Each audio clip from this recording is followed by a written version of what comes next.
নমস্কার বন্ধুরা, কেমন আছেন সবাই? আশা করছি সবাই ভালোই আছেন। তো এই ভিডিওটা হলো গত শুক্রবারের ভিডিও। গত শুক্রবার আমি বাড়ি গেছিলাম। বাড়ি বলতে কোচবিহারে গেছিলাম শ্বশুরবাড়িতে। তো গেছিলাম অ্যাকচুয়ালি এসআইআর এর কারণে। তো ওই মুহূর্তেই রাসমেলা পড়েছে। তাই ভাবলাম যে যাই, গিয়ে একটু মেলাও ঘুরে আসবো। তো যেতে যেতে রাস্তাটা এত সুন্দর লাগছিল, তাই একটু ক্যাপচার করে নিলাম। তো আজকে ভিডিওটা খুব একটা বেশি বড় হয়নি, ছোট্ট একটা ভিডিও হয়েছে। তো যেতে যেতেই রাস্তাটা এত সুন্দর লাগছিল দেখতে, তাই ভাবলাম যে আপনাদের সাথে শেয়ার করি। আমার ভীষণ ভালো লাগে প্রকৃতি দেখতে। সব সময় প্রকৃতি আমাকে কেন জানি আকর্ষিত করে, কি বলবো। আমি যখনই বাড়ি যাই, এই জানালার সামনে সিট নিয়ে আমি বাইরের দৃশ্য শ্যুট করতে থাকি। আমার ভীষণ ভালো লাগে, তাই আপনাদের সাথেও একটু শেয়ার করে দিলাম। আশা করি আপনাদের ভালোই লাগবে। তো এরপর দেখুন চলে এলো তিস্তা, আমাদের তিস্তা সুন্দরী। কি সুন্দর লাগছে দেখতে।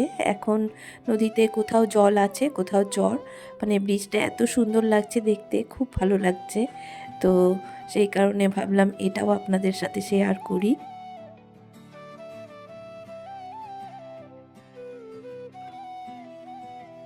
এরপর বাস দাঁড়িয়েছে হচ্ছে ময়নাগুড়িতে।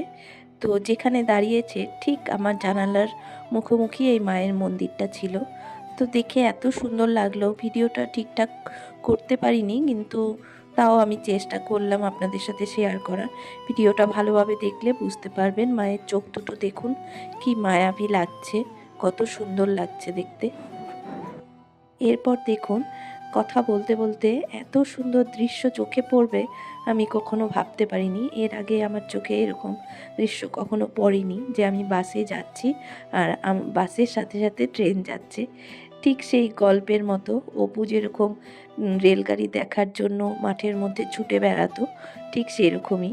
এত সুন্দর লাগছে, ভাবলাম যে আমার আজকে কপালটা ভীষণ ভালো, এত সুন্দর একটা প্রাকৃতিক দৃশ্য আমি শ্যুট করতে পারলাম। যাই হোক, আপনাদের সাথে কথা বলতে বলতে দেখুন কোচবিহারে পৌঁছে গেছি।